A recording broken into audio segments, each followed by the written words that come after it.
Hey there, my friends. Hope you're having a truly magical day today. We've got tons and tons of Walt Disney World news today, from the Brightline Train being canceled, the annual pass is coming back for a minute, and the Very Merry Christmas Party, and some of the details we have about that, including some of the crazy prices. We're going to talk about it today. Thanks for joining me. Let's get into some of the Walt Disney World news. Let's start it off with Mickey's Very Merry Christmas Party. I am so glad that this event is coming back this year. It's going to be spectacular. They've got snow coming down on Main Street, USA. Some of our favorite attractions are going to get overlays and are going to be open, which is going to be great. Mickey's Once Upon a Christmas Time Parade, which you know I love. Minnie's wonderful Christmas Time Fireworks Show. I love that one too. I actually prefer the older one, but this one is still great. The castle lights up. You can hear Minnie sing along. It's really great. It's fantastic. Mickey's Very Merriest Celebration, which is the stage show. Club Tinsel, totally Tomorrowland Christmas. Disney Junior Jingle Jam. Festive ambiance, character greetings, new additions for the 50th anniversary, and of course, some of those very special attractions will have the holiday overlay, including the Tomorrowland Speedway, Monsters Inc., Space Mountain. Love Space Mountain overlay for holidays. Don't miss that one.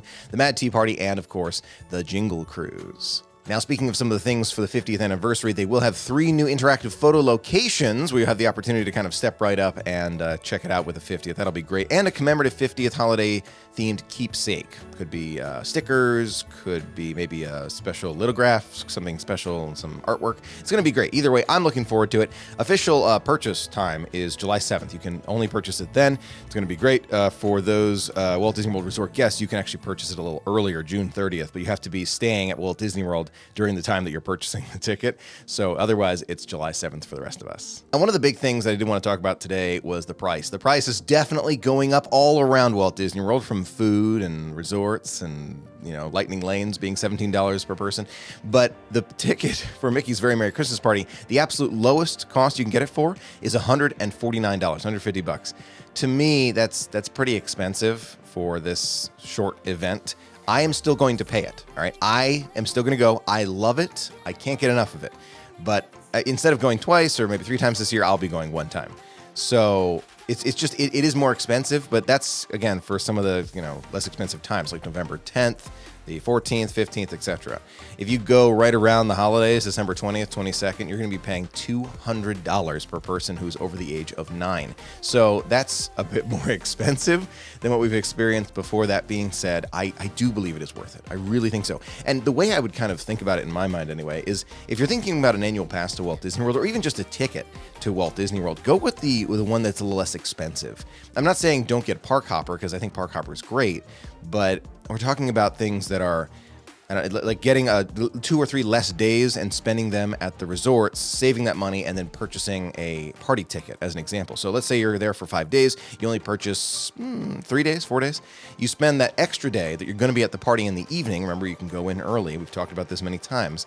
You go into the party when it's your time, but during the earlier part of the day, you go to see those resorts. You go to Disney Springs. You go and enjoy other parts that save you money from the theme park tickets. So that's just one way of saving money for this. But honestly, I think the Very Merry Christmas Party and Not So Scary Halloween Party are worth the cost. They are going up, and I'm going to tell you when it's not worth it. You know me, I always tell you when it's not worth it, at least in my opinion. But this one is. I would try, if you were there, to go and kind of save money in a different area in order to go to this event. Now, the next thing I want to talk about today is the annual passes at Walt Disney World. For some time, and since November of 2021, I believe is the date, the annual pass system at Walt Disney World has been kind of closed up. You can only purchase the Pixie Dust Pass, and it's only available for Floridians. So if you're out of state, you're kind of out of luck. You have to purchase a day ticket for the time that you're there. I mean, and that's okay, but I know a lot of friends who really want the main annual passes to come back. And you had an opportunity on November 28th. For less than an hour. Unfortunately, the passes are sold out again. Originally, Disney opened the Pirate and Sorcerer passes for your purchase. So those in Florida could purchase them. They were open for less than an hour, and then they sold out. But if you recall, we actually predicted that this is going to happen. It beats my prediction by 6-8 months, but it still is indeed what we predicted was going to happen. Disney has increased the prices overall. Crowds were really intense, and now they're starting to dwindle a little bit. That's just part of what's happening at Walt Disney World. So we're seeing the crowds are going down. I've noticed it. I've been in the parks. I've been enjoying it. And I've seen those crowds starting to diminish and diminish and diminish. And Disney is clearly starting to see that as well and getting ready to kind of try some of these annual pass, reopenings. That being said, why was it only open for less than an hour? There are two different trains of thought for why it was open for less than an hour on the 28th of November. One, Disney opened it up. A lot of people wanted an annual pass. They all purchased them, and then they're sold out again. So they only opened, this is a random number, they opened 100 of them. That doesn't sound right, but pretend for a moment. They opened a small amount of them, people purchased them, and then that was the end of it. That's option one. I think that's a possibility.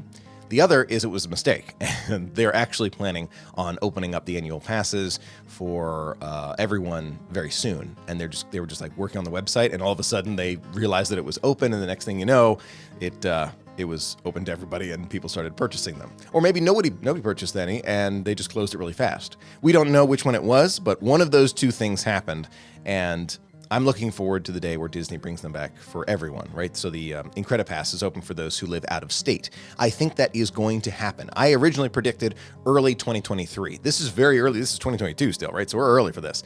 But I think that it's a real strong possibility that we're going to see it even earlier because the crowds are starting to diminish at Walt Disney World. Now, why are the crowds diminishing? That's up for debate. The increased prices, overall cost of everyday living is getting more expensive. There's a lot of different variables to this, and your guess is as good as mine. Everybody's got an opinion on this, but there's no question the crowds are starting to go down at Walt Disney World, even during the summer months. The next big update to talk about today is the cancellation, or at least highly rumored cancellation, of the Brightline Train coming to Disney Springs. It comes from the Orlando Business Journal, and it shows that the original plans are not really showing what they thought they were showing, and the original rumors kind of aren't coming together, and it looks like the cancellation of the Brightline Train to Disney Springs. Again, this is not 100%. I did a little bit more digging on this.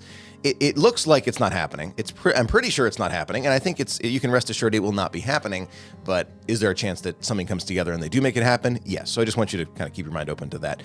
But let's talk about why this is good and bad. This is definitely one of those things that has kind of two sides to it. On the bright side, it'll make Disney Springs and Walt Disney World less crowded because less people will have the opportunity to take a train to get to Walt Disney World. That doesn't mean that people aren't going to still be coming in to visit Disney, but maybe less people from around Florida will come to visit Walt Disney World because it's more of a drive and less of just a quick train to get to Disney Springs. So that's on the positive side. There's definitely a positive there. Less congestion, less people there, makes it easier. On the negative side, it kind of put a hindrance a little bit on how we're going to get to Walt Disney World. Does this mean we're going to be using those special buses to and from the airport that cost a little bit of money to get to Disney now? And what does it mean when you want to go back and luggage? So we don't know all the details because we never actually saw it come to fruition, but the fact that they're not bringing the train definitely has advantages and disadvantages. Do let me know what you think too. I think there are more advantages to it not coming than if it was, because again, less crowds is a great thing, less congestion. We want that. But at the same time, I think that there is a couple negatives in terms of convenience. Like imagine that even as a local, you think to yourself, okay, do you really want this? Most locals would say yes. And there are a lot of reasons, I think, because think about it for just like an airport situation. To park at the airport, I think it's like for the cheap lot, it's like $10 per car per day. If you go to the Brightline Train parking area, would it be less? Could you park there and just go to the airport? Would that mean less congestion at the airport? Because sometimes the Orlando International Airport is a madhouse with big lines and all that. So maybe this could have helped. But I don't know. There's two sides to it. Let me know what you think. I'm happy, but at the same time, it would have been interesting to see the Brightline Train. So two sides of it. The last one for today is a rumor. I cannot stress how much of a rumor this is. The chances of this coming true, I think, are low. That being said, it's legitimate enough for me to talk about it here. The idea that Disney could soon release a secondary park reservation system at Walt Disney World for park hopping. You already know my thoughts on the park reservation system. I feel like it's a system that just adds a complicated component for guests who are coming from all over. We've seen the signs of guests who don't have reservations, and people end up at the ticket counter constantly. It's like, hey, how come I can't get in? I purchased the ticket. Oh, you don't have a reservation. Oh, they're gone for today. That level of complicated mess to get into the park is not necessary. I really do not think it is helping Disney in the long term because you're just making guests frustrated. You're just making it more difficult for guests. Why do they still have the park reservation system? It's so they can monitor who's going where and how many guests they're going to have on any given day, and then they can work with the staffing and all that. That's the biggest reason. I do not think we should have it anymore. And adding a new layer of confusion to this system is, in my opinion, a very bad idea. From the rumor, the advantage of having this is that you'll be able to park hop earlier, so earlier than 2 p.m. So That's what that apparently is the advantage behind it. Then if you look a little further, it's also an option for Disney to sell a different tier of ticket, make more money. Who could have predicted that? Oh, I don't know. Somebody. Anyway, the idea I do not think is a good one. I don't think it'll work. It's a level of complicated mess that I don't think should be involved. Do I think it could happen? I think that it could. I don't think it's likely, as I mentioned, but I think it's a possibility, considering the fact that, let's pretend they have this. Imagine Lightning Lane as a tier. So let's pretend, as it is now, you have a park reservation, which should already be gone, but you have a park reservation, and then you want to go, so you're at Magic Kingdom, and then you want to go over to Epcot. You go at 2, no problems.